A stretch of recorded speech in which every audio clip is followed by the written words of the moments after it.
Estuvimos viendo hace como 3 semanas el tema de la alquimia. Ustedes hicieron sus investigaciones y sus aportes. Y yo empecé también a hacer unos aportes donde hablamos de algunos elementos, como lo que es, para qué sirve, cómo se hace, en qué consiste, hablando pues de la alquimia occidental.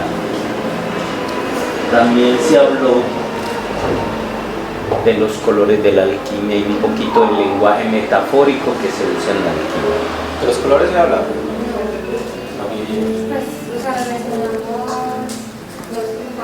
Nosotros lo mencionamos, pero usted creo que lo iba a profundizar. ¿Qué es? Usted dijo que lo iba a profundizar. Yo ya había hablado de eso. Usted habló de los colores. Claro que dije que hasta el rojo. Quiero que les muestre la grabación. No, pues sí.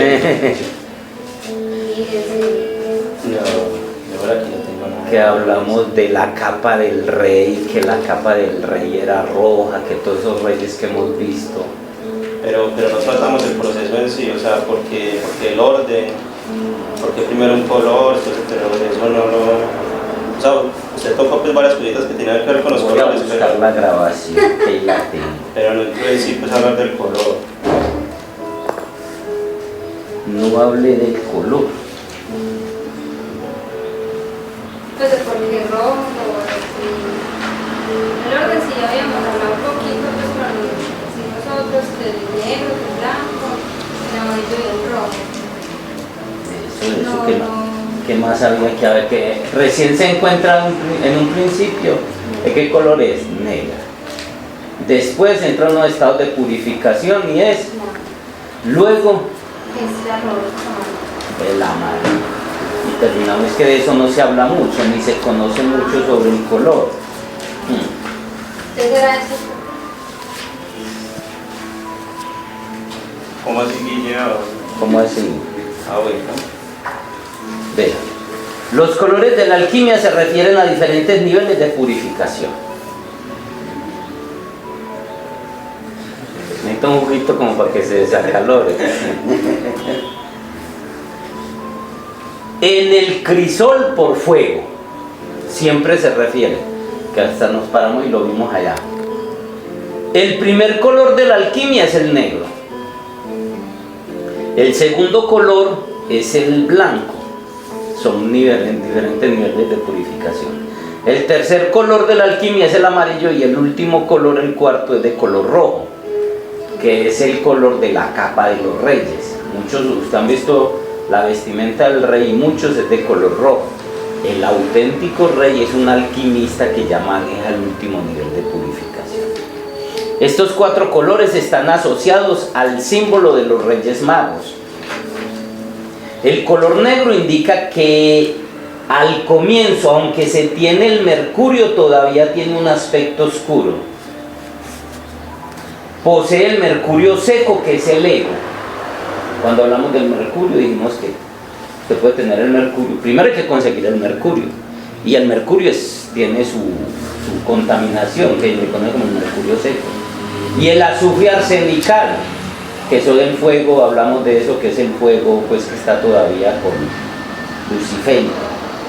El color blanco resulta de las purificaciones del mercurio seco. Ya eso son cuestiones pues, ya el proceso de cómo se hace, cómo se transforma, ya eso pues sí es netamente alquimista, que nunca lo develaron. El color amarillo resulta de las purificaciones total del mercurio seco y del azufre. Cuando el mercurio se le quita por las purificaciones, y si vemos los 3 reyes magos, que eran 4, uno era negro, ¿sí? Y los otros 2, pues ¿de qué hablan? El uno sería representante del amarillo y el otro del blanco. El color rojo resulta cuando, después de que ya no hay impurezas en el mercurio seco y del azufre arsenical, el antimonio fija los átomos de oro.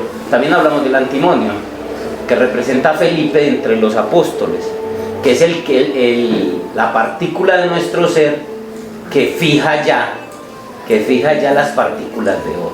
Eso fue un lenguaje alquímico que manejaron antiguamente y que realmente el secreto como tal no lo conocemos, solo conocemos ese lenguaje que dice. O sea, el secreto del secreto lo tendrá un San Germán,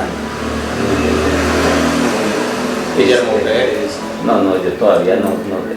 De hecho, esa alquimia me ha parecido muy enredada y complicada. Me ha gustado más la alquimia interna taoísta, y esa, pues sí, no la hemos logrado, pero sí es más clara. Entonces me gusta más esa porque me parece que menos enredada, y de la que voy a hablar enseguida. Ahí nuestro cuerpo es de oro puro y recibimos la túnica púrpura del rey. Yo pienso que eso sí lo había comentado, pues sí lo habíamos hablado. Lo que pasa es que no profundizamos más porque no sabemos más. Al menos yo no sé pues más de eso, lo que los maestros y los personajes han hablado de eso, que son los colores de la alquimia y cómo se transforman. Ya el proceso tendría que ser un alquimista, pues, porque es transformarlo, de tener la clave para poder convertir en oro las cosas. Bueno, vamos a repasar unas cositas para que entremos pues porque ya, como le digo, estos temas ya es de los temas últimos del nivel avanzado, como preámbulo a que ustedes se abran a la vida a practicar o se consagren a segunda cámara. No hay dos sino esos dos caminos.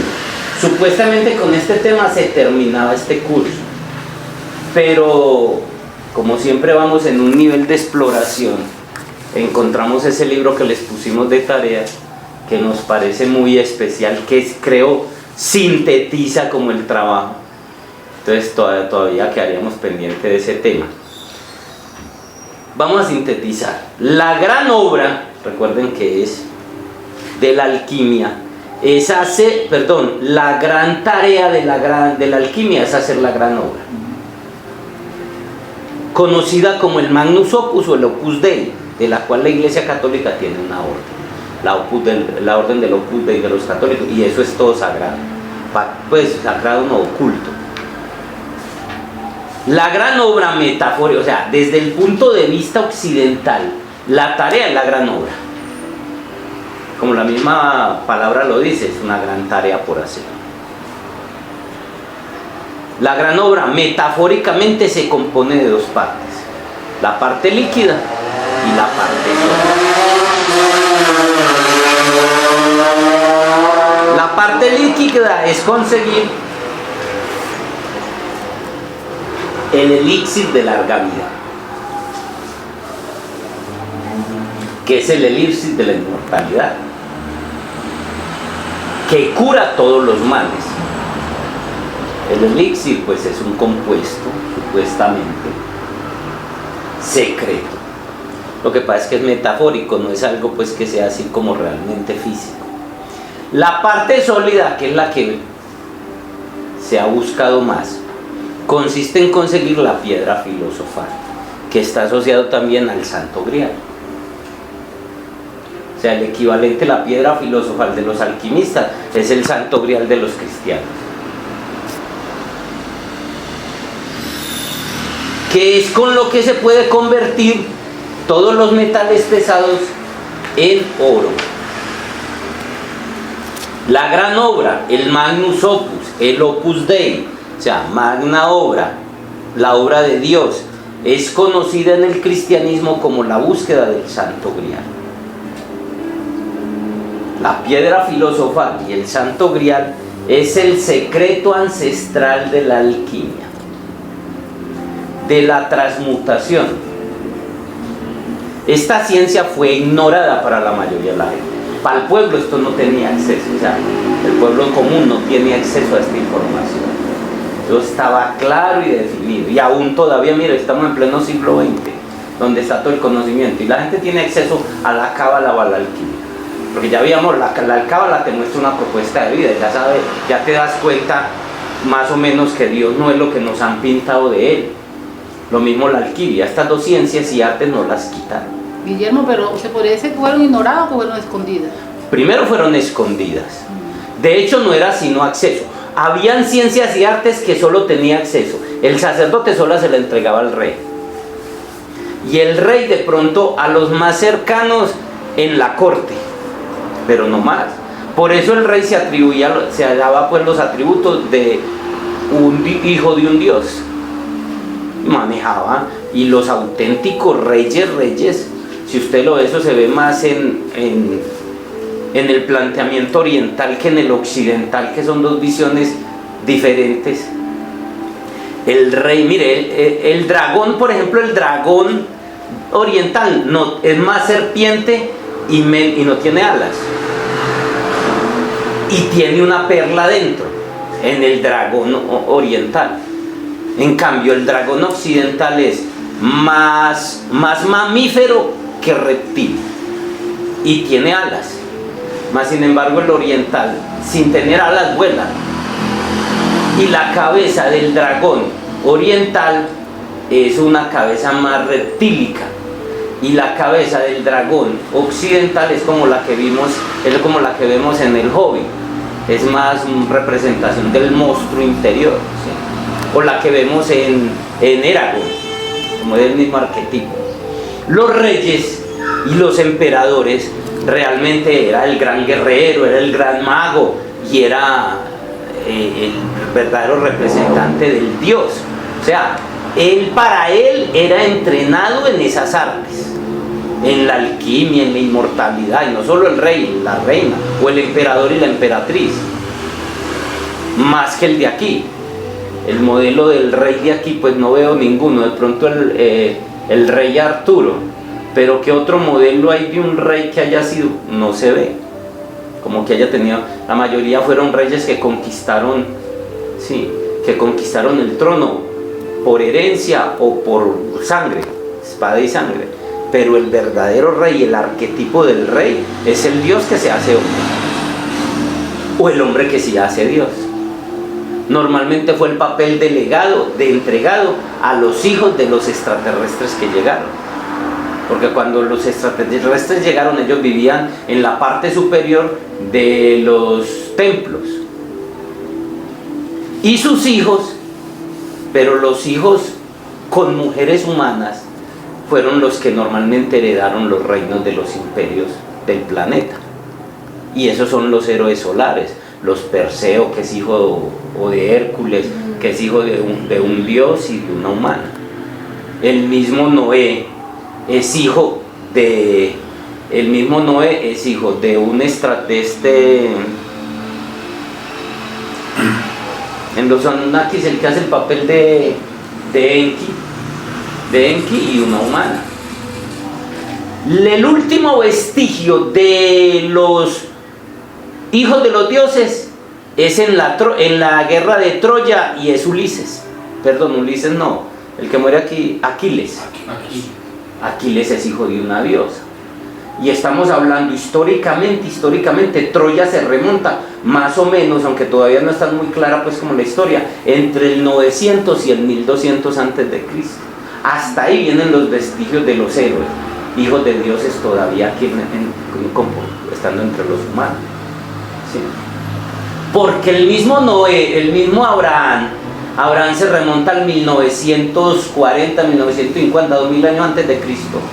Terah, el padre de Abraham, y Abraham no eran hijos pero eran mano derecha, habían sido entrenados con toda la cultura y educación de los Anunnakis, o sea, del dios bajador. Entonces eso es pues como todo un cuento que tiene ahí que ver con el asunto. Pero eso sí fue más. Ya después de pronto se perdió. Yo pienso que ya los sacerdotes católicos ya ni idea deben de tener de lo que es la alquimia. A lo mejor lo estudiarán, pero no creo. El exorcismo, la alquimia, aunque todavía hay por ahí brujitos que lo pueden hacer. Decíamos que la piedra filosofal o el santo grial es el secreto ancestral alquímico de la transmutación. Que realmente eso lo debería tener todo humano. El propósito del humano es convertirse en Dios. Acabamos de dejar el animal, hace 50.000 años, acabamos de dejar. Y eso porque nos ayudaron ahí con una trampita, aunque no fue por ayudarnos, sí, era para esclavizarnos, pero nos ayudaron, quiéralo o no. 50.000 años, de hace 50.000 años que andábamos entre las estepas africanas como un Homo erectus, sí, y nos convertimos en el Homo sapiens, ya con cerebro. Eso pues una ayuda. De ahí a aquí, 50.000 años, apenas un parpadeo en la evolución. Pero nuestra meta es, el hombre está entre el animal y Dios. ¿Sí? Y esta ciencia, la alquimia y la cábala deberían ser parte de la formación. No está, debido a que Marduk con todos los grises y el enemigo secreto se apoderó de esto. Pero en condiciones normales era para que estuviera. La verdadera tarea de la educación es cómo ser feliz, cómo aprender a vivir y cómo convertirte en Dios. Allá debería estar. No lo demás, despertar esa joya que hay dentro, los poderes interiores. Algún día eso se va a dar. Puede que sean nuestros ancestros. Allá se hablará. Había antiguamente en la historia unas escuelas que se ocultaban porque el sistema no lo permitía. Y esos fueron nuestros ancestros y predecesores, sí. Y a ellos se basaron en las tradiciones esotéricas y eso quedará en la historia. Estamos haciendo historia. ¿Para quién? Para nosotros mismos. Es que es lo paradójico. Miren que es que los extraterrestres se rían de nosotros. Usted llega y escribe un libro, se muere de viejito y varias vidas después viene para usted estudiar en el libro. O por usted mismo decir que el libro es mentira, y acá la contraparte, pues. O sea, ellos se ríen de lo que realmente el humano es y todas las posibilidades que puede ser. Además, o sea, de la transformación integral, o sea, la transmutación es la transformación integral del ser humano, la transformación espiritual. Esa es la verdadera alquimia. O sea, ya quitémosle todo lo que les decía, polvos de proyección, mercurio seco, todo ese cuento. Hubo un tiempo que se manejó así. Hay secretos que no nos llegaron. Pero en el fondo, a lo que se refiere, la alquimia es a la transformación interior del ser humano. Además es el secreto para incidir sobre la materia y obtener cuanto se desea. No es solo transformarme. Cuando Jung, por ejemplo, que vivió por los años del 40 y del 50 del siglo pasado, y ya estamos hablando por lo menos como de 70, 80 años de diferencia. Sí, él dejó las claves de cómo entrar a crear la realidad que queramos. Y ahora con la física cuántica, el planteamiento de Jung, se sabe que el ser humano puede manejar, manipular la realidad. Y la alquimia es eso también, no solo que pueda transformarme interiormente, que pueda despertar la joya interior, como dicen los alquimistas orientales, sino que además yo pueda alterar, mover la realidad, crear mi propia realidad consciente, porque todos de alguna manera la estamos creando. ¿Sí? La alquimia es la forma de atraer al plano material la perfección del espíritu. Hasta todavía mediados del siglo pasado, la materia y el espíritu estaban en combate. Hasta mediados del siglo pasado, los años 50, los años 60. Es más de los 80 para acá, del siglo pasado, cuando se empezó a hablar que la materia era una cristalización del espíritu hecho sólido. La búsqueda del grial, de la piedra filosofal o la gran obra fue la más grande búsqueda jamás hecha. Y se emprendieron cruzadas enteras a buscarla, porque creían que era física, creían que era la copa de donde Jesús bebió. ¿Quiénes han visto la última cruzada de Indiana Jones? Que es la tercera de las películas que él sacó. Esa película se libra en los últimos 5 minutos. En los últimos 5 se libra. Cuando el hombre pues pasa todas esas pruebas que tiene que pasar, y la última es la de la fe. Sí, porque ustedes ven en la película que nadie, no pueden encontrarla, se quedan en la primera prueba donde se decapitan, y es la decapitación del ego. El ignorante pierde su cabeza, él siempre se basa por la sabiduría, y él es el que logra pues como encontrar. Y la última, que es ese abismo donde no se ve nada, y él confía y da el paso al abismo, y ahí está pues como él, sí. Pero la diferencia es que cuando encuentran hay cantidades de copas, de todo, de piedras preciosas, y todas engañosas. Todas son venenosas, solo una. Entonces el manejo que le dan ahí al grial, a la copa, es interesante. ¿Por qué? Porque cuando usted mira, todos se dejan llevar por la forma. Y ahora que están estudiando el libro de la nueva tierra, ahí le camellan mucho el cuento de la forma. No es que la forma sea mala, sino que la forma cumple su tarea.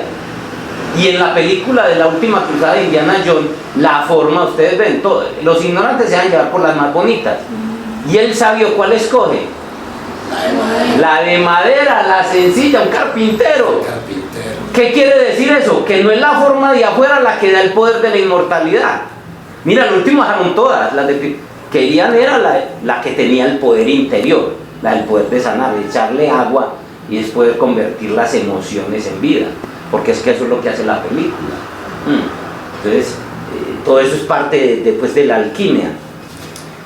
Otra forma de llamar al espíritu puro fue el santo grial o piedra filosofal. Arquetípicamente, muchos libros cuando hablan de el santo grial o la piedra filosofal se están refiriendo al espíritu. Curioso, vimos por ejemplo la piedra filosofal de Harry Potter, aquí la vimos en videojuego. Vimos que era de un color como rojizo. Sí. Y en El Alquimista también la manejan pues como con el asunto de la misma. Cuando hablamos del cuarto color de la alquimia que tiene que ver con el rojo, el color del rey. Pero en Harry Potter vieron el manejo que hacen ahí pues de que se hace allá cuando él está ante el espejo, de que solo la puede conseguir el que no pretenda usarla, el que no, sí, como lo paradójico. Sí, es como la metáfora de la tierra prometida. Y eso lo he visto mucho, o sea, muchas apartes bíblicos se cumplen en la vida del buscador, del explorador. Moisés liberó al pueblo y él no entra a la tierra prometida. A él solo se la muestra. Muchos de ustedes de pronto les toca vivir ese proceso en algún momento. O a muchos de nosotros nos toca, en que nosotros sepamos cuál es la tierra prometida y no nos toque entrar. Por ejemplo, ¿cuántos no conocen todos los secretos de la alquimia y no pueden practicarlo en esta vida porque no tienen con quién? Por poner pues un ejemplo, que es la metáfora esa cuando a Moisés le muestran la tierra prometida y él no. Claro que hablaremos más de la tierra prometida en la nueva tierra, porque la nueva tierra es la tierra prometida o la Jerusalén celestial, pues que es el libro que estamos trabajando. Allí lo tengo. ¿Qué ibas a decir? Dice que hablando pues retomando la película de Harry Potter, que sí, hombre, el man recupera la piedra, pero el simbolismo ahí pues tan fuerte de que el otro man pues que era el que estaba torcido, el fariseo ahí, no, o sea, que era el que la estaba buscando desesperadamente y que tenía el conocimiento, no la puta. No. Es más, el otro man después lo toca y lo vuelve polvo. O sea, lo interesante es que de alguna manera muestran en todas esas películas que de alguna manera la persona cuando se tuerce, por alguna razón, queda como limitada a ciertas cosas. Y lo otro es que la piedra filosofal y el santo grial no son hechos físicos materiales, como lo plantea el mago Merlín, que nosotros pretendemos creer que la piedra filosofal es algo físico. Sin ser algo físico es algo que puede conseguir, pero ¿por qué no la encuentran? Por eso. Mire que cómo apareció, él no la encontró, cuando de pronto ya la tenía. Sin estarla buscando ni siquiera. Es lo que es eso, uno de los requisitos es eso. Mientras que el que la busca desesperadamente, casi siempre por fines o intereses muy materiales, no la coge, no tiene acceso a ella. Es como parte de los secretos. Y es por eso, porque es el espíritu. Pues como las runas. Pues las runas también se protegen ellas mismas de ese mismo... Claro, y ellas te van entregando. Ellas le entregan el misterio a cualquier... Y no todo el mundo tiene acceso a esa. Cuando una runa empieza a hablar, a vibrar, a moverte, a aparecerte, ya es porque la luna te empieza a encontrar. Lógico, son secretos con lenguaje sagrado. De hecho, los símbolos son entidades vivientes de otra dimensión. Como entidades vivientes se pueden aparecer en cualquier momento. Entonces se te pueden aparecer. Lo mismo los números. Lo que pasa es que en nuestra ignorancia, y como todas las ciencias del alma se perdieron, mire que las únicas ciencias que quedaron fueron las de la supervivencia material. pero todas las del alma, numerología, cromoterapia, masoterapia, todas se perdieron. La búsqueda del grial o de la piedra filosofal no es una búsqueda externa,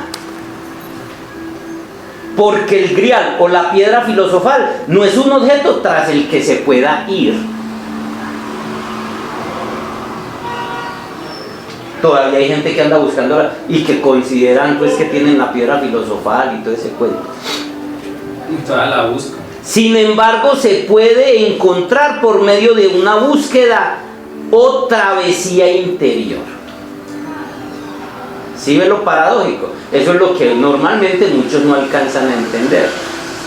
No se puede buscar afuera porque no es un objeto exterior, pero en una búsqueda, una travesía interior sí se puede encontrar.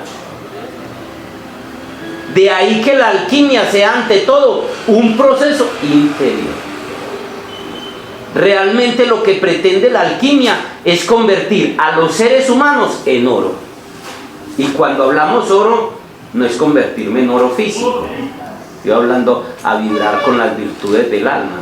Hombre, yo tengo un amigo, es esa de oro, esa persona vale oro. Sí, cada rato, ya, son valores internos, los valores. Y de hecho las flores que lo plantean la nueva tierra son de los poquitos seres iluminados.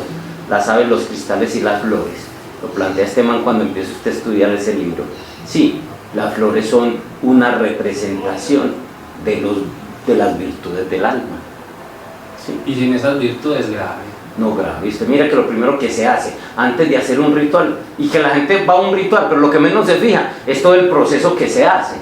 Cuando ustedes pasen la segunda cámara, los que quieran pasar, sí, verán que es que hay un montón de cosas que, o sea, verán que hay que venir y asear, organizar, sacar mugre, y eso es parte del trabajo interior que siempre hay que hacer.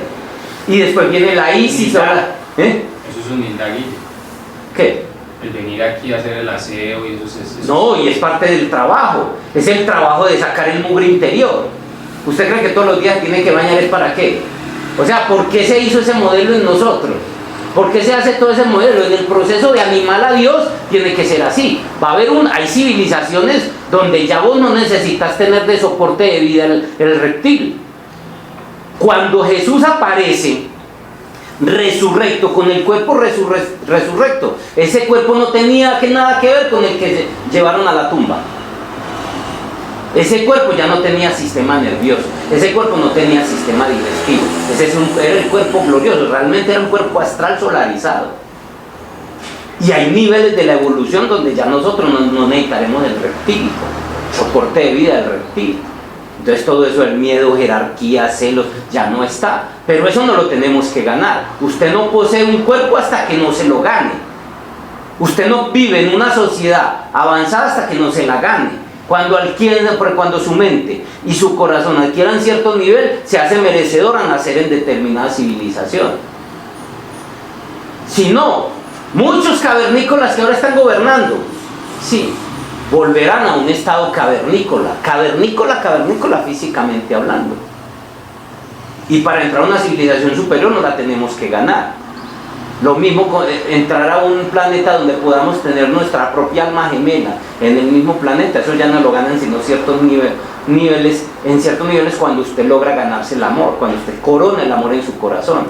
Requisito para encontrarse con el alma gemela auténtica es que usted ya tenga el amor en su corazón, porque no vais a mendigar amor, no vas a mendigar.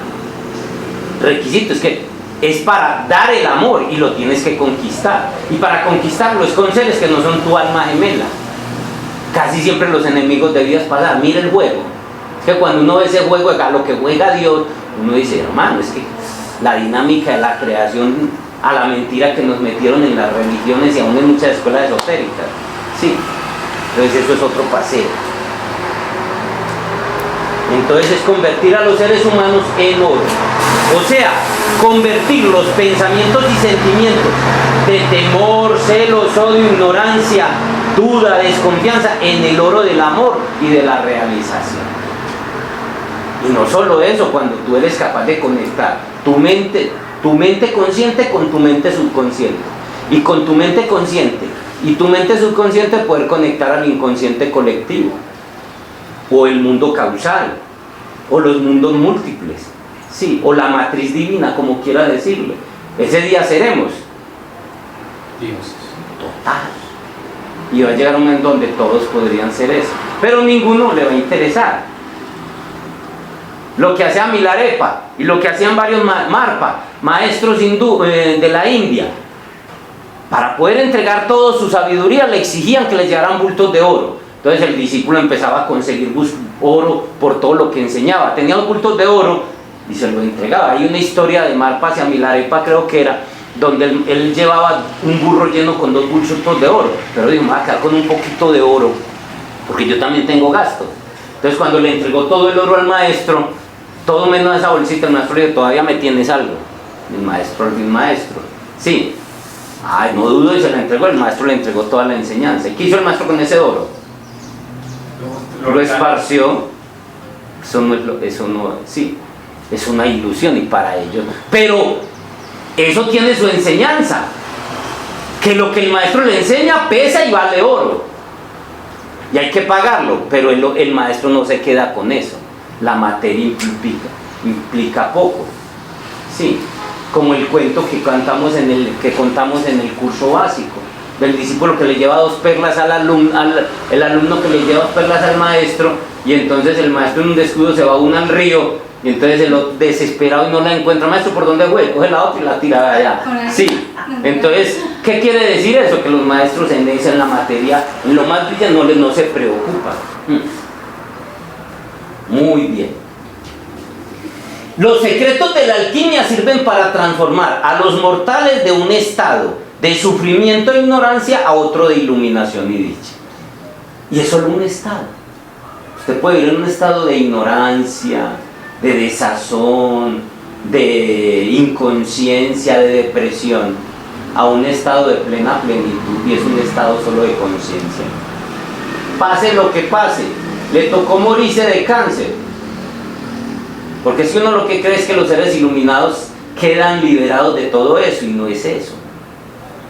A mí me dio duro pues como comprenderlo al ver que todos estos maestros antiguos, yo esperaba pues que vivieran 200, 300 años, y no, que ese maestro se murió de cáncer, que el otro se murió de... Sí, el solo ejemplo de Samael, murió de cáncer en los testículos. Ahora que eso dicen que es mentiras. Pero no es tan mentiras. No. Eso no es tan mentira, realmente hay todo un proceso histórico interesante. Pero cualquiera mirado a la luz de la ignorancia dice, él mismo dice por allá en un libro, creo que es Medicina Oculta y Magia Práctica, donde dice que el cáncer es el karma de los fornicarios. Y él muere con cáncer en los testículos. Entonces cualquiera que dice, no hermano, es que... Precisamente sí, en los testículos. y precisamente, entonces ahí sí.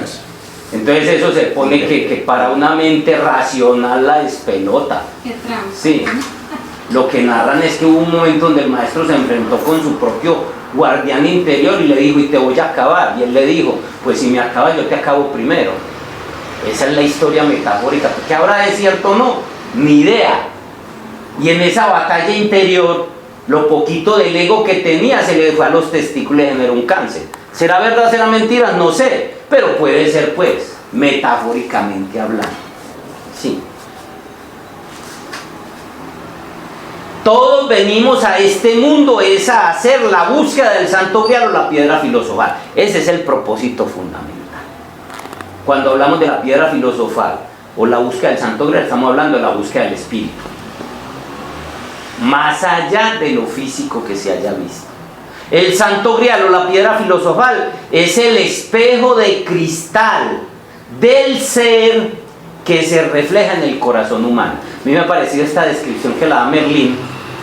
Esta descripción la da Merlín, me parece como la más acertada. La repito.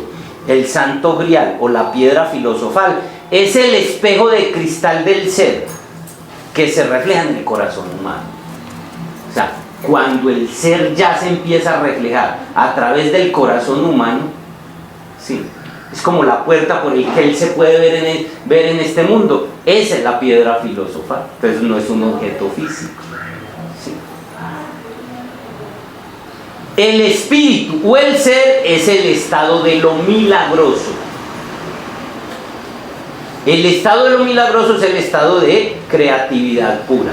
¿A qué se refiere? El estado de lo milagroso es cuando estamos haciendo milagros. Por ejemplo, Jesús vivía en un estado de lo milagroso. Y los auténticos maestros viven en un estado de lo milagroso.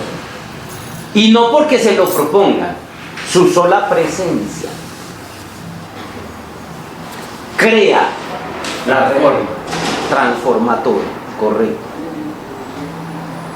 Milagro es crear cualquier cosa que se desee a partir de la intención. Porque es que hemos creído que milagro es violar las leyes de la naturaleza y a través de violar las leyes de la naturaleza hacer aparecer cosas, como convertir el agua en vino, por ejemplo, resucitar un muerto. Y hay unas cosas que todavía nosotros no sabemos. O sea, si Jesús hubiera llegado donde Lázaro 3 días después, no hay forma de que Lázaro resucite. Pero eso no lo sabe todo el mundo. No lo sabe que todavía queda flotando en el alma queda flotando ahí durante 72 horas. Y algún día puede que haya ciencia para eso, pero ahora y en esa época no. Ahora, Jesús nunca usó sus poderes aquí en la tierra.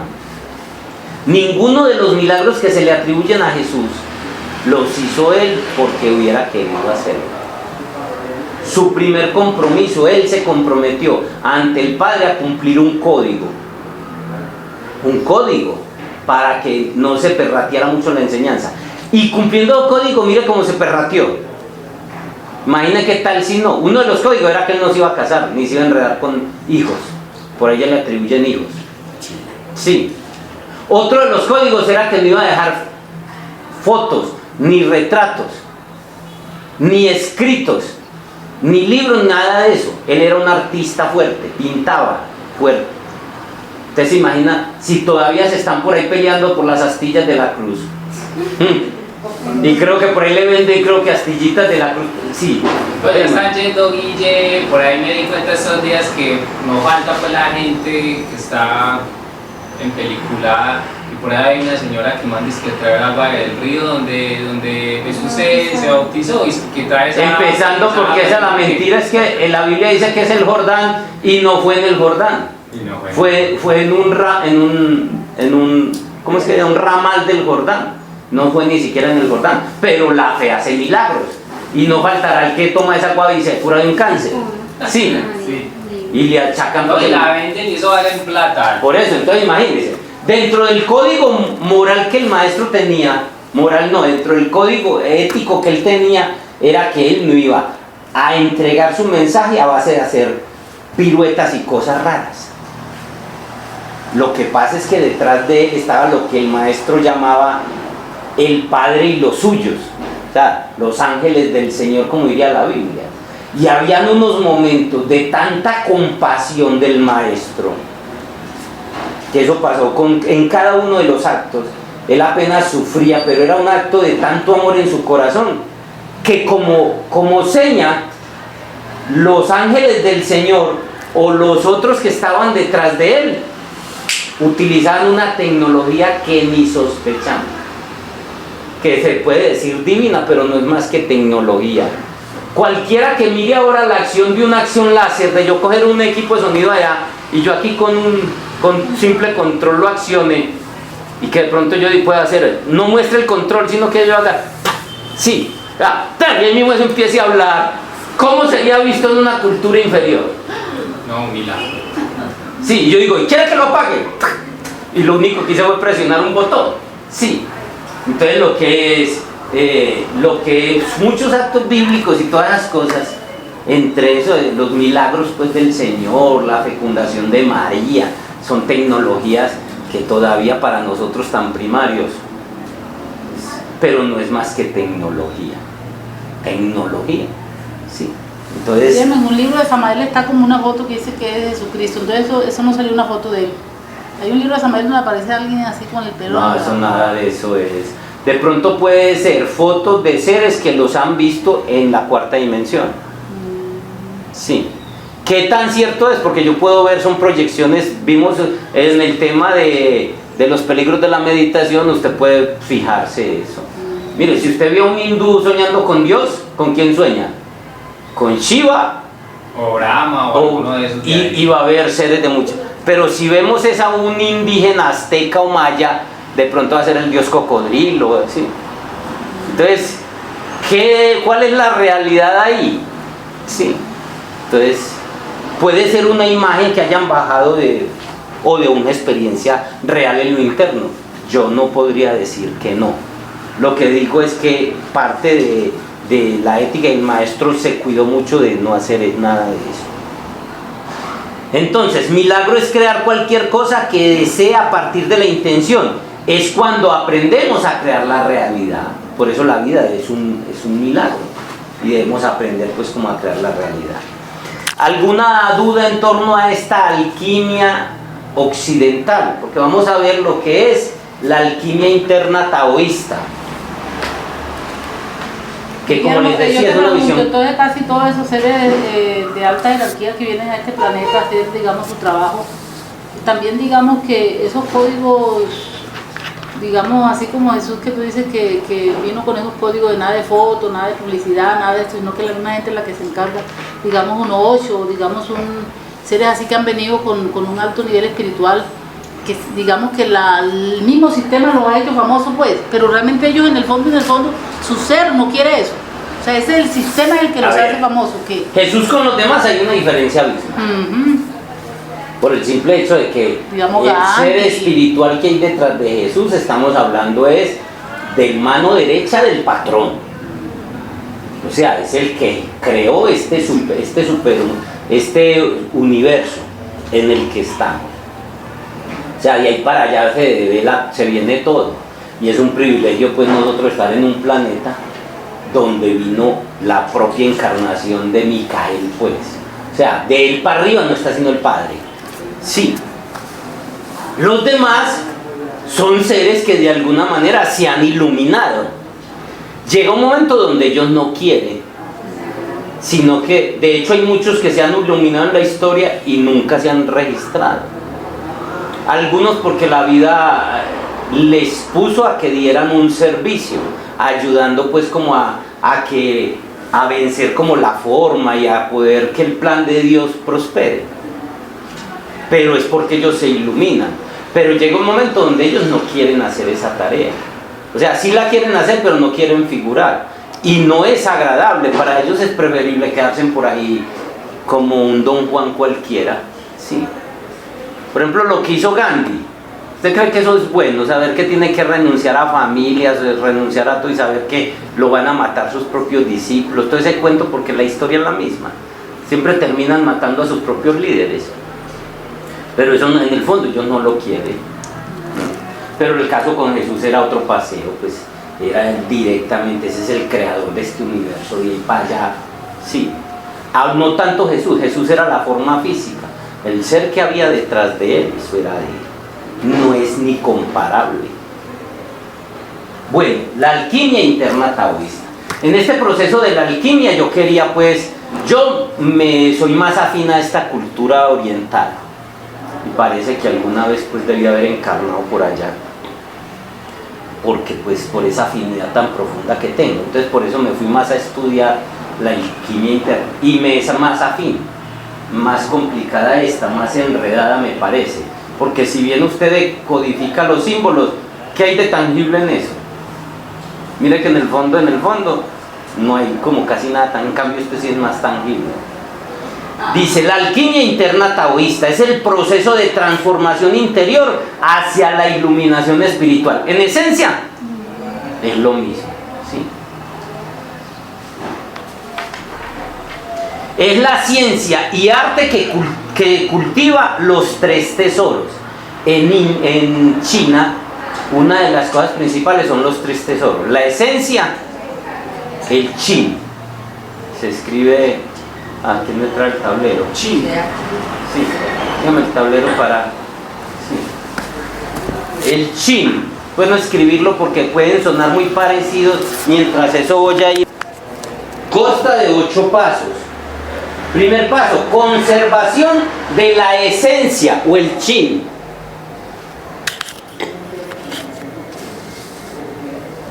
Cuando ellos llaman esencia es lo que nosotros llamamos aquí el semen, pero lo llaman esencia porque la mujer no tiene semen, entonces así no excluyen a la mujer.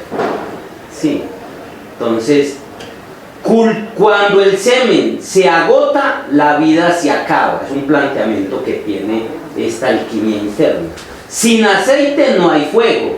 ¿Se acuerdan que antiguamente primero las lámparas eran de aceite? El agua se transforma en energía y la energía en luz. Son los principios de esta alquimia. Usted ahora necesita energía para poder producir luz. Sí. Y el agua se transforma, mira que está ahí.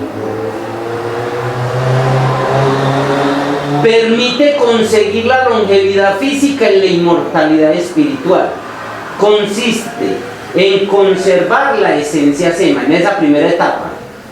Se puede hacer en solitario o en pareja. ¿En qué consiste la primera etapa de la alquimia interna taoísta? Conservar la esencia. ¿Sí? Que es el chin. Segundo paso, restaurar la esencia o el chin. Uno es conservarla. Y mire que tácitamente algunas etapas están en la alquimia interna. Antes de usted conseguir el mercurio, sí, usted tiene que hacer un trabajo sí, y le hablan de un trabajo con los hidrógenos, y le dicen y hablan del primer choque consciente, sí, y en el fondo es eso, no todo mercurio sirve para hacer alquimia. Sí. Se restaura por medio de los elixires externos. Usted sabe qué es restaurar, sí, es reestructurar, ¿cierto? Hombre, necesito que me restauren ese cuadro. Entonces que llegue un experto. Entonces se hace con los elixires externos. ¿Cuáles son los elixires externos? La dieta, las plantas medicinales y los ejercicios. Y ahí está el primer choque consciente, parte del primer choque consciente. La respiración, la alimentación y los pensamientos. Claro que aquí le agregan pues plantas medicinales y ejercicio físico. En combinación con los elixires internos. ¿Y cuáles son los elixires internos? La respiración, la meditación y la disciplina sexual.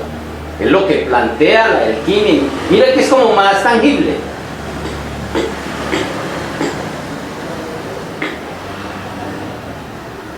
Casi que podríamos decir que esta segunda etapa es lo que se conoce en el gnosticismo como el primer choque consciente. Siendo pues más completo esta alquimia, me parece a mí. Aquí, en la alquimia interna taoísta, hacen más énfasis en la respiración como herramienta, mientras que en la alquimia occidental hacen más énfasis en el trabajo sexual.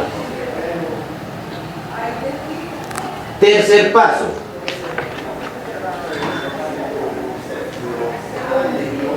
Repasamos. Primer paso, conservación de la esencia. Segundo paso, la restauración de la esencia. Tercer paso, transmutación de la esencia en energía. Y me parece que esto está más sólido. Porque cuando una persona llega al gnosticismo, y aquí cuando llegó usted con Julián, venían directamente a que les enseñara a transmutar. Sí, y antes de uno enseñarle a transmutar, hay que enseñar por lo menos a preparar, a conservar la energía y después a prepararla, que esté lista para ser preparada, mientras que aquí no, porque uno te lee en los libros no dice nada de eso. Recuerda que yo les dije a ustedes bien pollitos que vinieron, que había un montón de cosas que hacer antes que empezar a transmutar, y era hacer el primer choque consciente, y era la conservación de la energía, el solo hecho, el hombre le es fácil conservar la energía, no le es fácil. Y no estoy hablando solo del semen, porque es que la energía es un estado de ira, de celos, de posesividad, o de hipnotismo de un partido de fútbol. Usted, ¿cuánta energía no derrocha ahí? Y las mujeres en esos estados de depresión, de tristeza, de ansiedad. Sí, entonces cuando se habla de la energía no estamos hablando solo del semen. Sí. Transmutación de la esencia semen, del chi. Tercer paso. Solo puede hacerse después de las dos anteriores. necesariamente. Hasta que sea lo suficientemente pura y potente para ser transmutada. El semen de una persona que no se cultive bien primaria, eso parece engrudo. Y es un olor hasta fétido. Y el semen de una persona que ya tiene hecho por lo menos estos dos primeros procesos, se vuelve muy cristalina y hasta casi inolora. Pues no desaparece todo el olor, pero sí logra unos estados muy diferentes. Y eso nada más en su constitución física, porque la mente influye en eso, la alimentación influye en eso, toda la respiración influye en eso. Entonces imagínense nada más para obtener un hijo. ¿Cómo será un hijo, por ejemplo, de uno de estos que tienen grudo y de otro de estos que tienen, bueno, sí, porque esto parece como, sí, como polvo.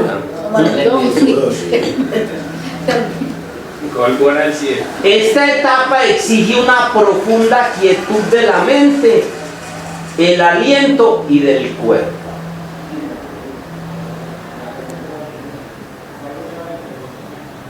¿Sí ve lo paradójico? Y uno para transmutar cree que es empezar a pegarle a eso y ya después refrenar el impulso.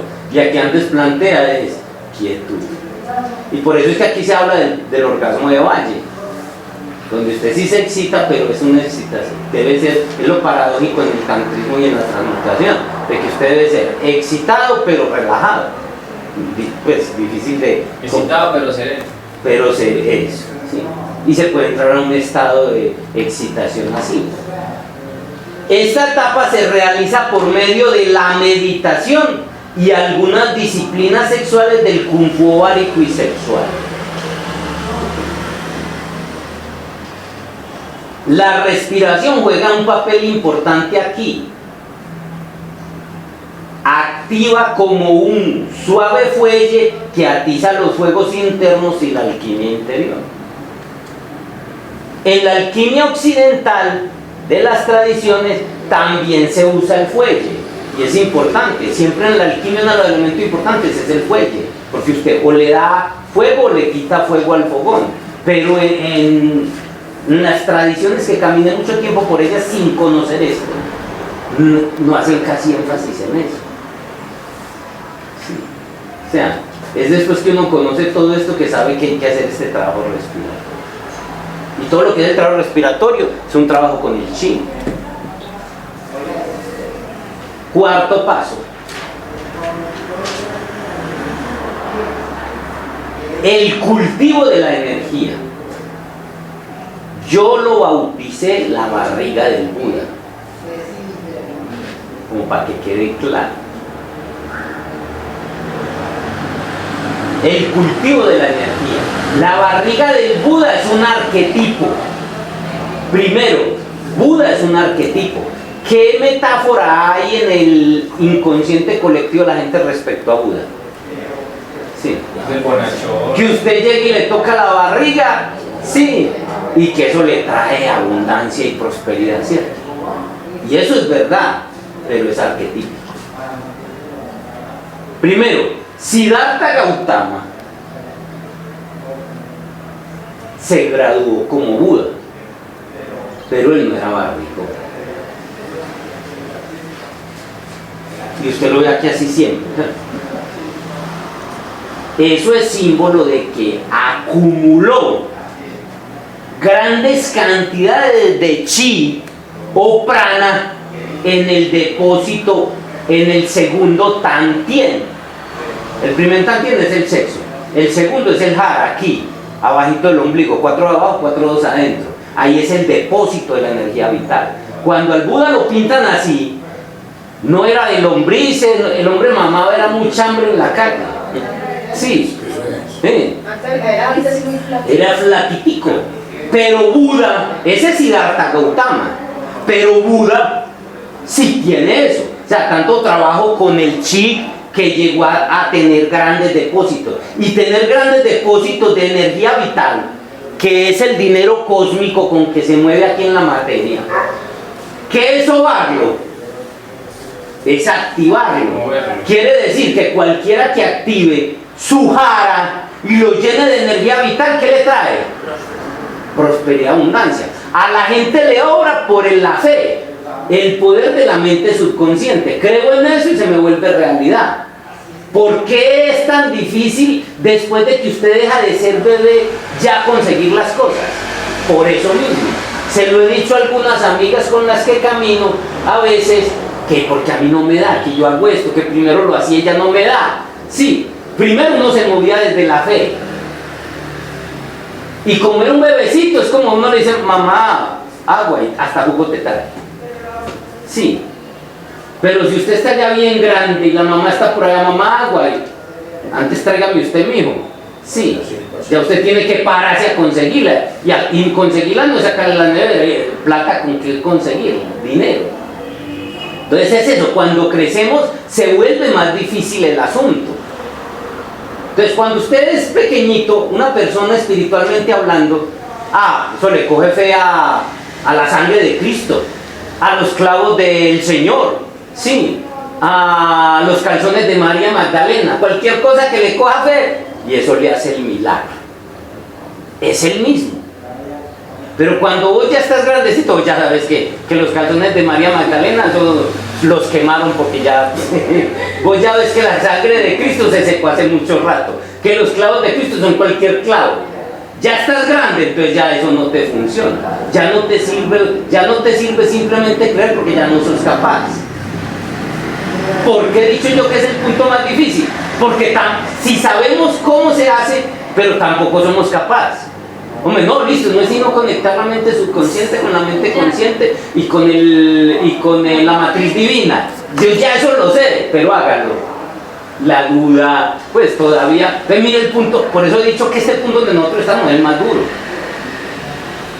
Porque un cristiano, eso le pone su fe a su Dios y hasta le quita cáncer. Sí. Es que ni a Dios, Guilla, una estatua. A lo que sea, pero ya es, sí, por su propia ignorancia, está muy bebecito. Pero ya nosotros sabemos que son mentiras. Y ya sabemos qué es, pero todavía no hemos conseguido el poder. Entonces por eso he dicho que es el punto más difícil. Por eso se nos hace. Ya no creemos simplemente, y que el que cree simplemente con eso solo lo logra. Y me parece Dios muy grande. Hombre, qué bueno. Mientras usted esté en el camino bien ignorante, no, listo, con su propia fe, así sean una culebra que le coja fe, el dios cocodrilo o el dios serpiente, y eso le hace el milagro que sea.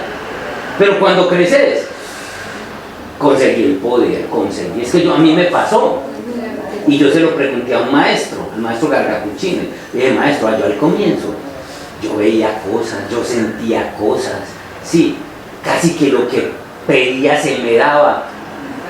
Y llegó un momento donde nada, yo dije, maestro, a mí ya no, me dijo, muy bien, muy fácil, me dijo, lo que pasa es que ya creciste, te prestaban luz, te prestaban ahí, vos pedías una cosa y habían seres ayudándote, ya creciste, entonces consigas el amigo para que compre, sí, entonces por eso es que es tan difícil ya, pero no porque no sea, sino, pero el día que ya seamos capaces de hacer como todas esas conexiones, lo logramos todo.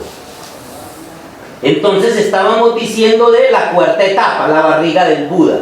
Una vez transmutada la esencia, que es el chi, en energía, ahí es donde, mire, con estas primeras etapas lo que se busca es transmutar. Mire, ¿qué dice la gnosis? Solo nos deja ahí. O no nos deja ahí, nos deja ahí. Una vez transmutada la esencia de energía, o sea, el chi en chi, se busca la acumulación de gran cantidad de energía chi, de fuente interna y externa para restaurar la vitalidad original. O sea, usted transmuta su esencia, pero también tiene que fortalecerla ¿con qué? Hay chi y hay prana, o sea, uno lo transmuta desde sus gónadas y pasa del primer tantien al segundo tantien. Pero para los viajes de la materia al espíritu es el mismo, es un símil muy parecido de un cohete. ¿Qué se necesita? Mucho combustible. Mucho combustible para vencer la ley de gravedad. ¿Y qué es la ley de gravedad? La materia la fuerza que nos amarra a la materia.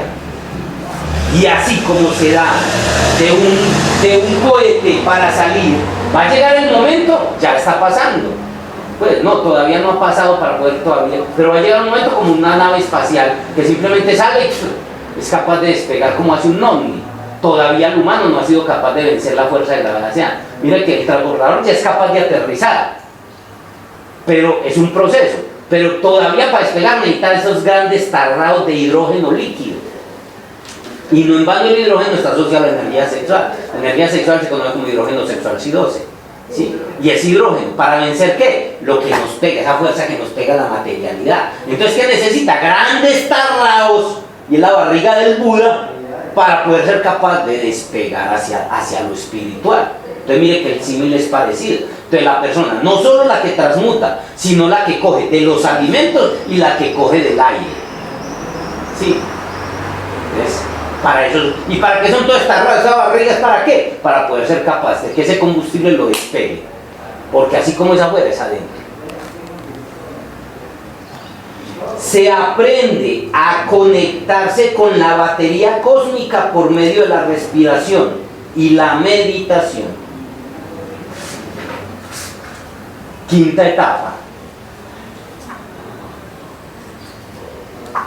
La transmutación de la energía en Chen, en espíritu.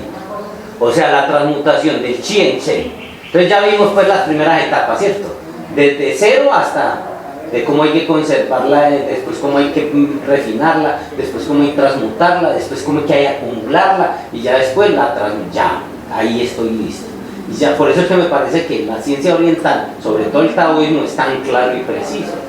Cosa que usted si estudia la alquimia, dice el azogue, el antimonio, y le habla a usted del fuelle, del atanor, de los polvos de proyección, pero y no queda ahí. Hasta que no encuentre un verdadero maestro que no se consiguen en cualquier esquina. Sí, de que te diga realmente cómo es el trabajo. Sí. Entonces los alquimistas se han dicho, no, listo, es la transformación interior, y listo, nos conformamos con eso, en cambio esto sí es. Ahí va. Sí. A esto le veo su lunar. Y el lunar es que no habla del trabajo con la sombra, con el mercurio seco ni con el azufre arsenical. No hablan de eso. Que es donde pues ahí queda faltando como eso, también queda ahí pendiente. Pero mire que nada es perfecto. Quinta etapa, transmutación de la energía, que es el chi en chen, el espíritu. Se centra en el primer tantien, jara. Yo había dicho, sí, aquí me había equivocado. El primer tantien es el jara, el segundo es el corazón y el tercero es la cabeza. Ahorita del afán que hablé, había dicho que el primero era el sexual y no el sexual. Como ya la energía está acumulada con la barriga del Buda, que fue la etapa anterior, y gran cantidad ya está listo para que esa energía se transmute al segundo tantien. Sí. Y se aprende a llevar y a concentrar la energía del primer tantien al segundo, que es el corazón, produciéndose la transmutación de la energía en espíritu. No dicen más, solo te dicen eso. Esa etapa, mira que la otra sí te dicen cómo, pero esta etapa necesita necesariamente un maestro. ¿Cómo lo haces? O pienso que tu propia alma te muestra el camino cuando ya llegas. Pienso lo mismo en la alquimia occidental, que si bien no hay nada en un estado meditativo o en lo que el maestro llamó experiencia directa, cuando estás listo, encontrás tú mismo como el camino. ¿Sí? Sexta etapa.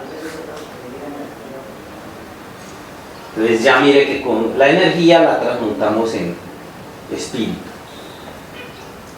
El cultivo del espíritu, el Shen,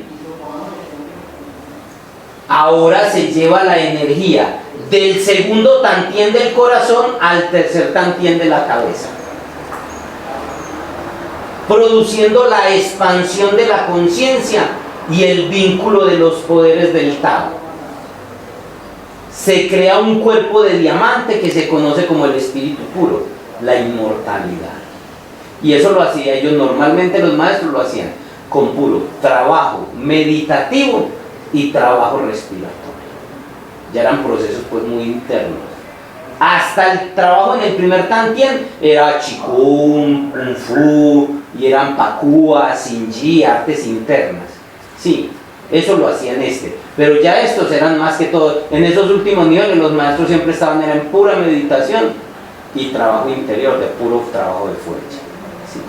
También es así que en la cámara 36 del Shaolin, yo no sé si ustedes se vieron, hay dos niveles de esa, algunos de ustedes vieron que aquí presentamos la 1. Sí, en la 1 el man llega allá pues un alebrestadito así como cualquiera de nosotros y llegó allá a la primera cámara y le dijeron, no, es que yo quiero entrar a la cámara grande donde están los maestros. Entonces, hombre, que no están listos. Y bueno, así funfuruñando se fue y se les metió allá. Una fila y otra fila de maestros y en el centro un maestro así. Y empieza a hablar y a hacer bulla y hasta que llegó un maestro y con solo lo hizo así. Pero ahora le pegó una restregada pues con solo. O sea, esos maestros están meramente en un trabajo interno total. Y la cámara 30, pues, y esos que están ya en esos niveles es puro solo trabajo interior de respiración y meditativo. Y así es como logran pues como esos procesos. Séptimo paso, la transmutación del espíritu original, la perla preciosa. Entonces mire que esto mismo me acuerda de que los dragones de India, perdón, de China, son dragones que siempre tienen en su interior una piedra preciosa.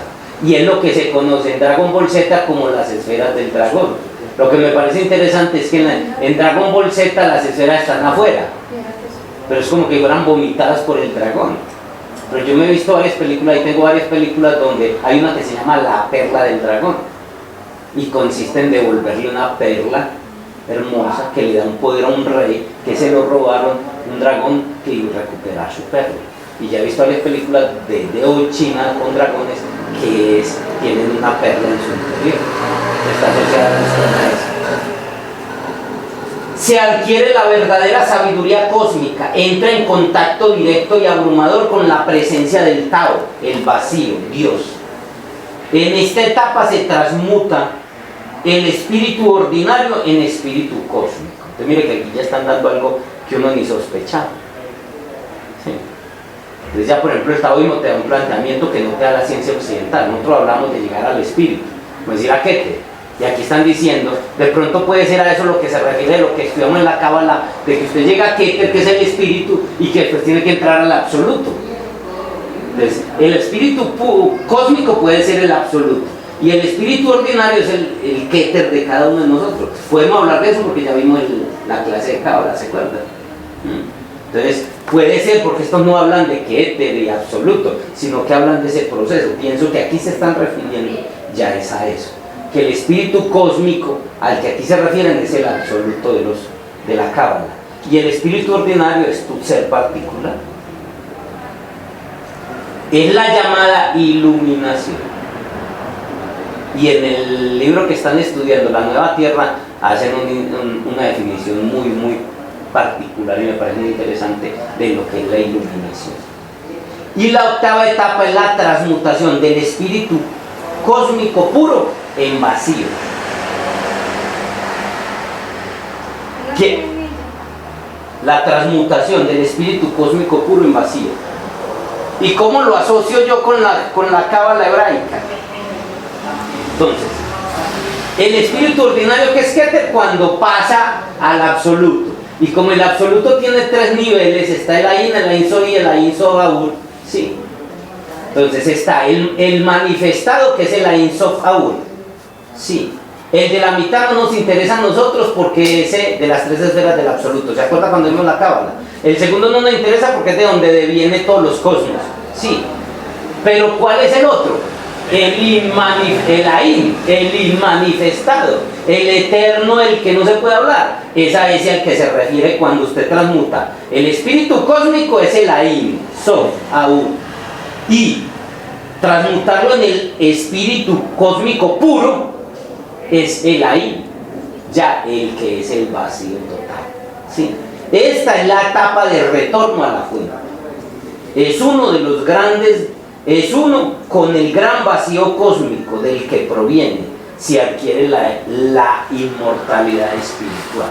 Ese es lo que se conoce como la alquimia interna taoísta. Parece como más Guillermo, práctica. Sí. entonces ahí que estaba usted tocando la cábala, en una de las esferas que es el Ildar, ¿cómo va la presentación? Pues si vamos desde hacia allá, y esa es una de los caminos que hay que pues obligatorio. Por eso te digo que en la alquimia interna taoísta no hablan nada de la oscuridad, de la sombra, nada de eso. Sí, pero en la cábala es un camino obligatorio. O sea, la antesala de la última es la del conocimiento, de eso no se ha dicho nada. Nosotros sabemos que tiene que ver con los clifos y sabemos que aunque son diferentes, nosotros en cada sefira, cuando te llega una sefira, automáticamente se tiene que enfrentar a todo lo que esa sefira tiene. Y no es todo bueno. Por ejemplo, las emociones. Cuando usted llega a Yod, sí, de Yesod pasa a Yod, o de Yesod a Netzah. Cuando usted llega, en Netzah encuentra todos los poderes de la mente, pero igual encuentra los poderes ocultos de la mente, oscuros de la mente, que es la mente obsesiva, lo negativo de la mente y todo eso. Lo mismo con la emoción. Sí. Ahora, me pregunta usted, no tengo ni idea, porque nadie se ha atrevido a decir ese paso por dar. Nadie habla, escasamente los más atrevidos lo mentaron. Sí, hablan que es el conocimiento, que bueno, hablan de muchas cosas, pero no sé, la verdad es que no sé ahí cómo se hace. Sí. Me supongo es que antes de usted llegar, siempre antes de un iniciado, un guerrero, emprender una tarea, lo preparan dándole las armas y las herramientas que necesita para el viaje ahí. Lo importante es tener el mapa. Para nosotros la cábala es el mapa. Cuando estemos llegando a cada uno, pasando por cualquiera de los sefiras, igual esos seres que están de nosotros o tu propio ser espiritual te debe dar las herramientas para enfrentarte a eso. Siempre es así, pero la verdad es que yo no puedo. La pregunta que usted me hace no sé responderla, es por eso. Cuando esté ahí de pronto ya ni hable con ustedes. Estoy tan trascendido que hablar con los hechiceros mortales, no sé. No me mires así con carita.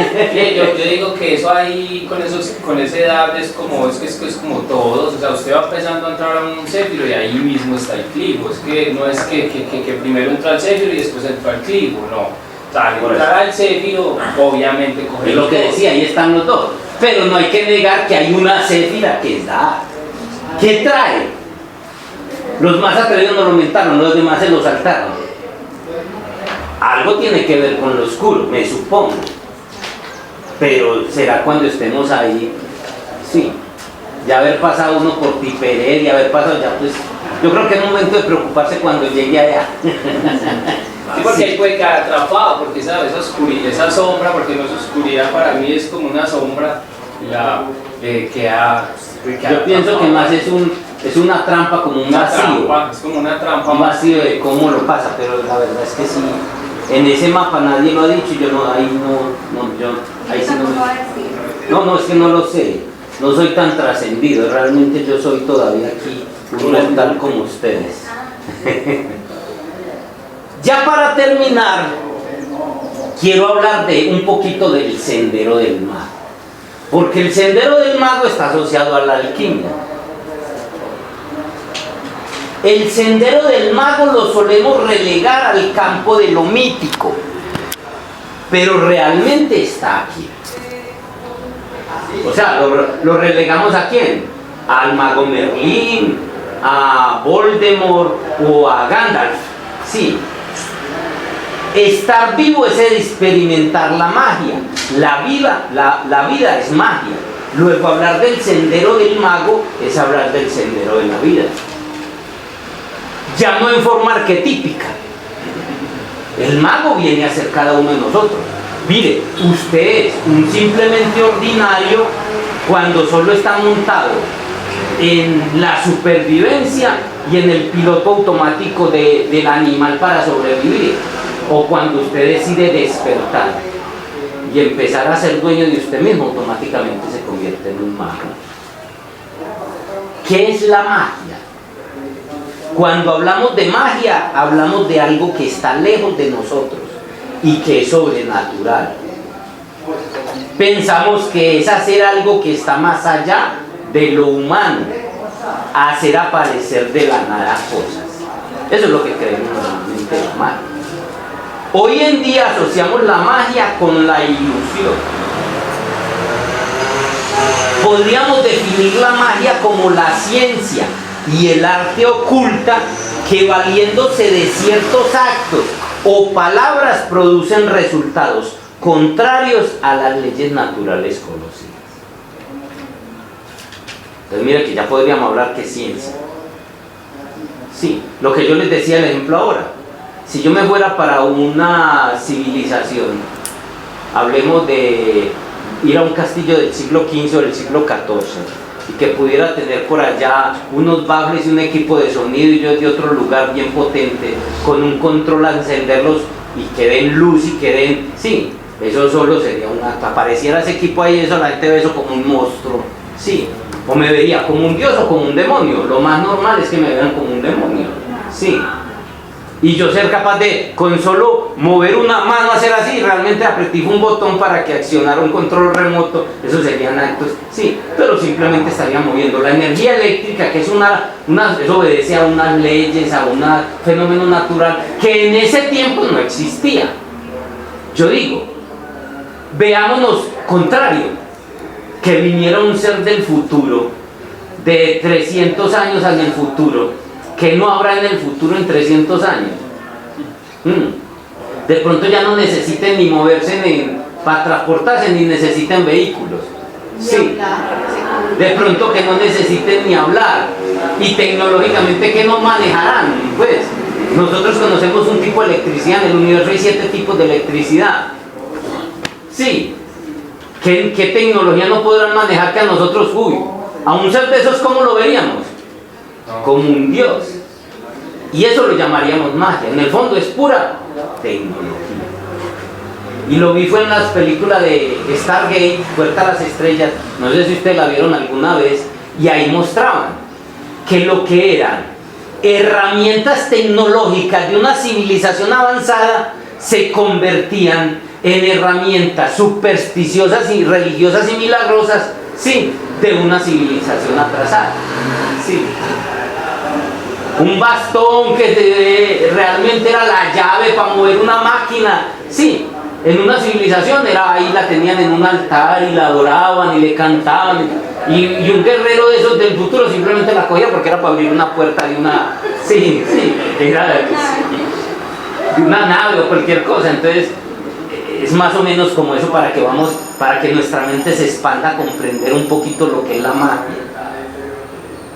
El día que el ser humano, que todo mundo nazca con el poder de conectar con la matriz galáctica, con la matriz divina, sí. Maestra, un niño que al igual tendrá que aprender a manejar el pensamiento, que ya cualquier persona simplemente, no, yo quiero que aparezca una moto aquí, y aparece la moto. Y a veces con solo hacer así y aparezca.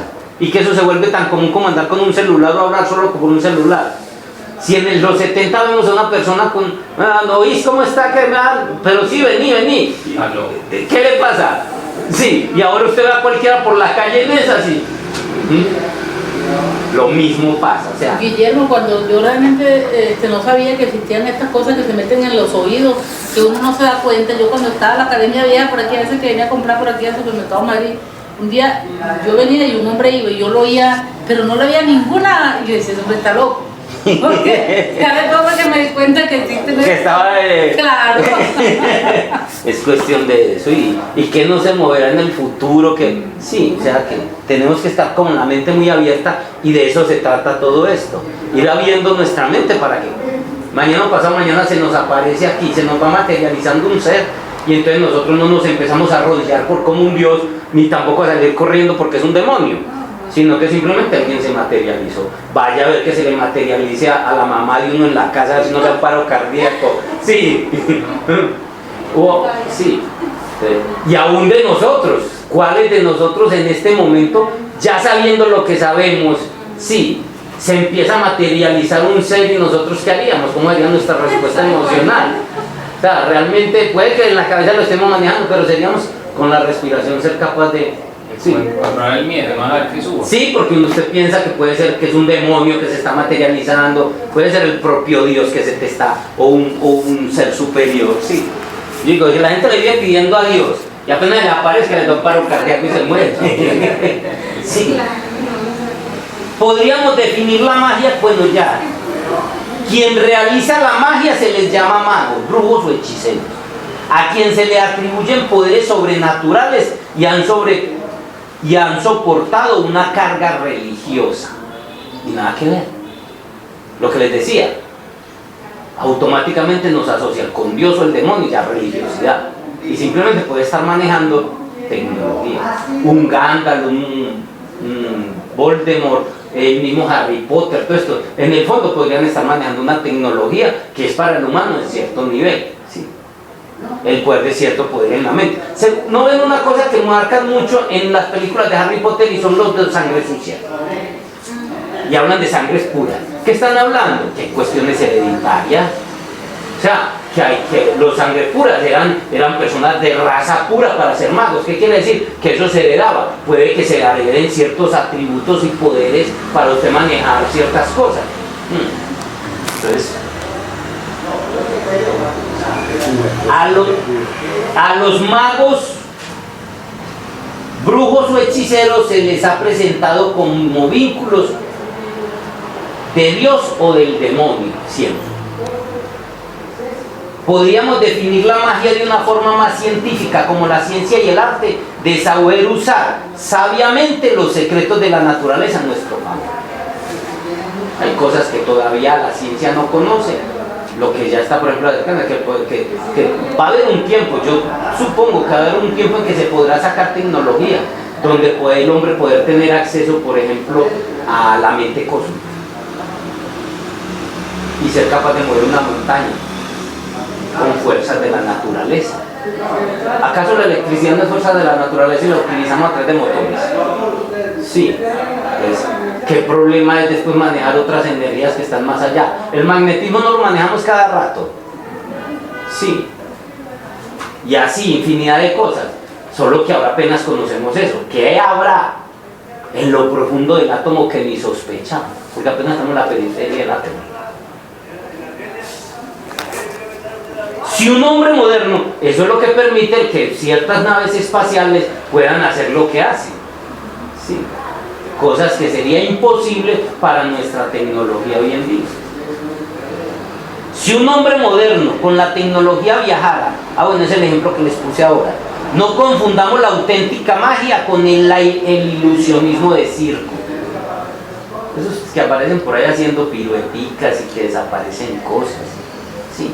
Por el hecho de que en la verdadera magia las cosas no tengan una explicación, no quiere decir que no sea real o científico. Les decía, hay cosas que están más allá de nuestro tiempo. Una curación milagrosa puede manejar elementos y medios que no sean visibles, o tecnología energética que no es de este tiempo.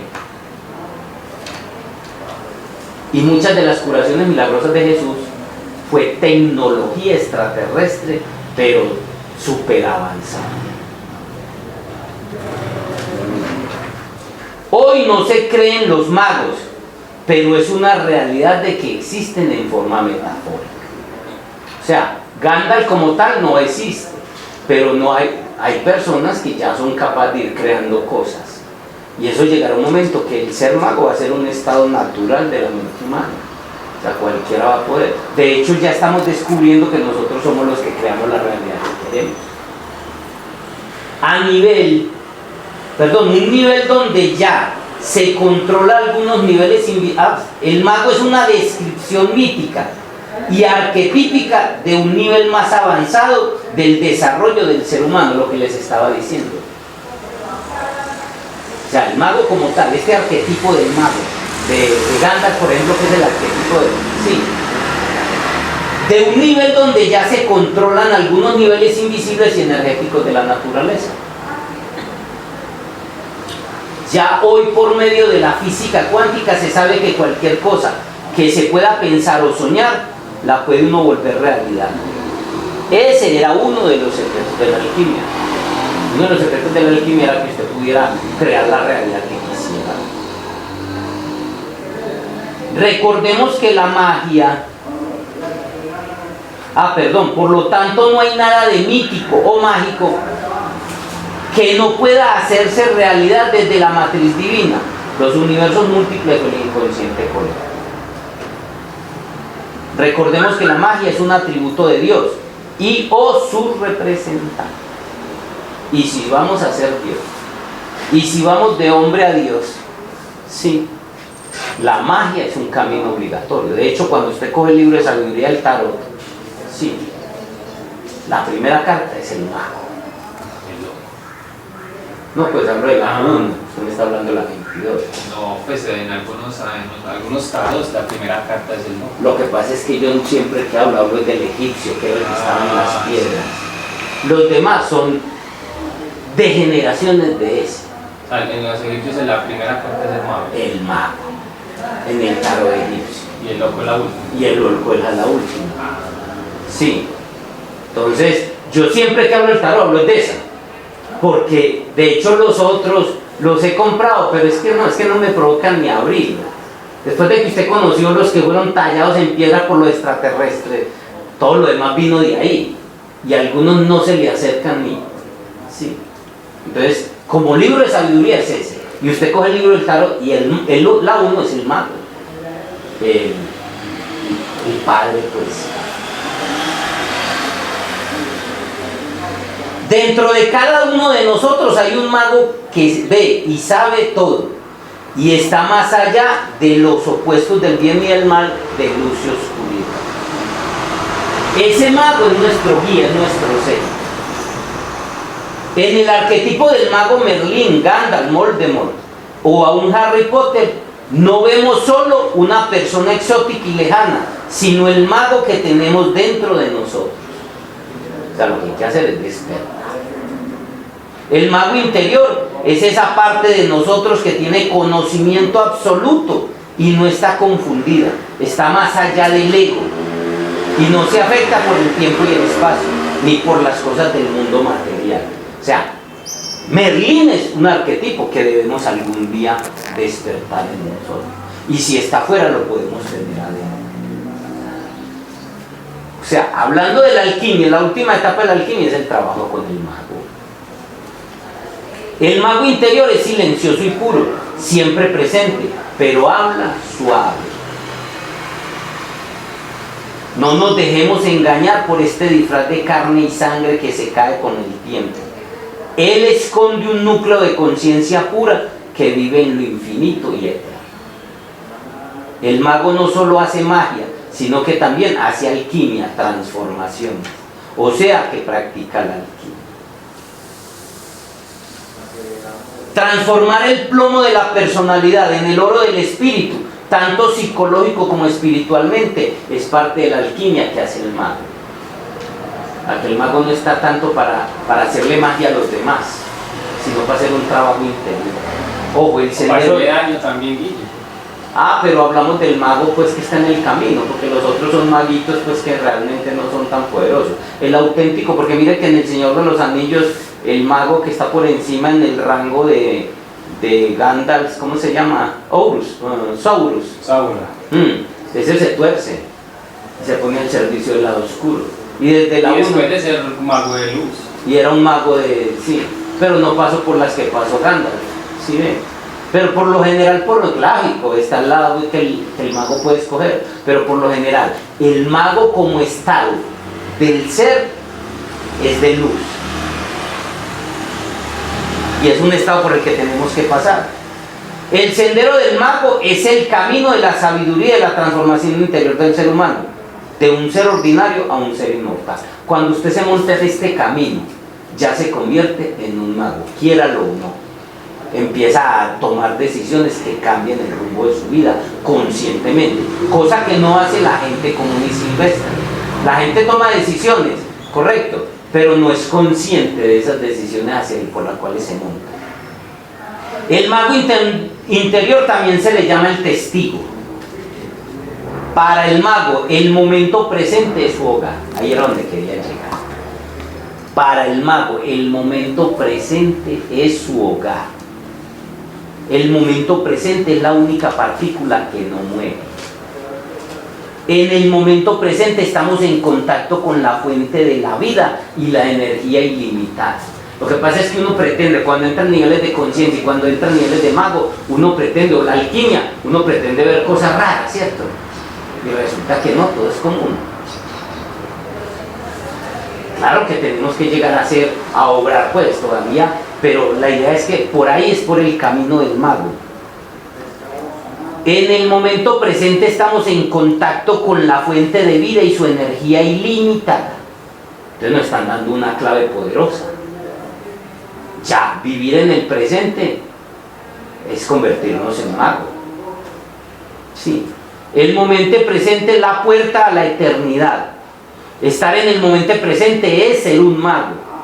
Lo mejor que podemos hacer para el mundo y para nosotros es convertirnos en magos. Oye, puede que uno no lo note y puede que usted no lo sienta, pero la gente que está cerquita sí lo nota y lo siente. Y percibe cosas que usted no. Y a veces con su intención, que es una de las herramientas del mago, usted puede crear cosas. Curiosamente las crea más para los demás que para usted mismo, cuando nacen desde su corazón. O para hacer daño en ella también. Total. Pues es que yo pienso que eso es como la doble... Siempre está ahí. O sea, lo que pasa es que estar en el presente es salirse de eso. Pero estar en el presente, vos no puedes hacer daño a nadie.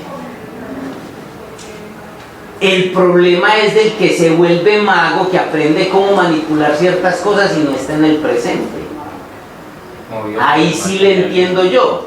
Gente que aprendió cosas, que aprendió cómo manejar los elementales, que aprendió las runas, que aprende a hacer cosas y que tiene fe en eso. Ese sí se puede torcer. Es un mago de afuera. Pero este es un mago de adentro. Usted en el estado presente no puede ser malo.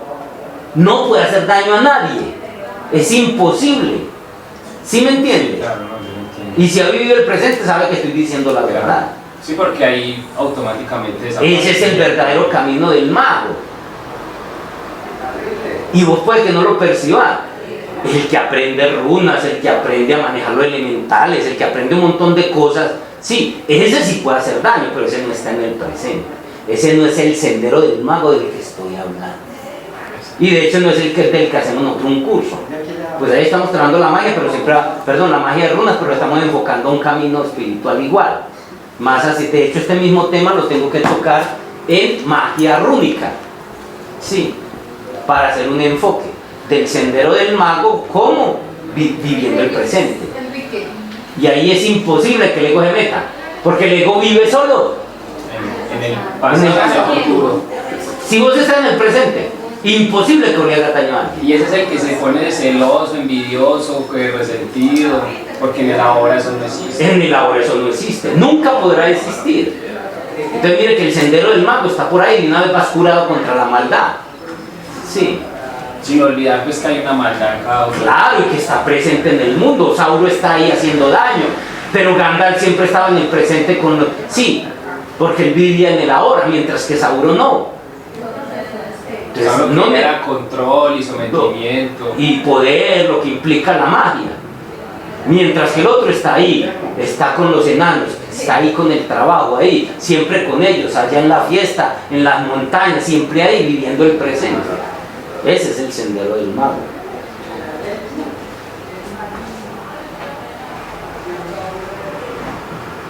El mago sabe que la tierra no le pertenece y que solo camina sobre ella. El mago no juzga ni jamás condena. La magia solo puede existir si recuperamos la inocencia. Bueno, básicamente era lo que les quería pues como tocar el asunto. Claves: para el mago todo lo crea la mente. El mago sabe que la energía y la conciencia crea la realidad. El campo de la conciencia se organiza alrededor de la intención. Bueno, básicamente sobre el sendero del mago era lo que les quería comentar. No sé qué dudas, inquietudes tienen en torno a todo esto. Queda listo el tema de la alquimia, ya vimos la cábala. Supuestamente este curso se acabó. Sí, porque aquí era donde terminaba el curso. Les decía que los dos últimos temas eran Un acercamiento a la cábala y un acercamiento a la alquimia. Acercamiento es porque te da, ya vos puedes volverte cabalista o alquimista, es cuando te metes. Pero les había puesto ese tema, que es un libro que conocí hace poco y que me parece que es una síntesis de todo el trabajo. Entonces ya como me lo puse a tiempo, me supongo que ya lo han trabajado. Dentro de 8 días ustedes empiezan a hacer sus aportes en torno a eso. Sí, el libro es muy interesante. Ese libro es como una especie como de aterrizador. A uno no volteas. Y te da, revoltear muy fácil. y te da herramientas muy sólidas y prácticas. Entonces con eso terminamos, ya está.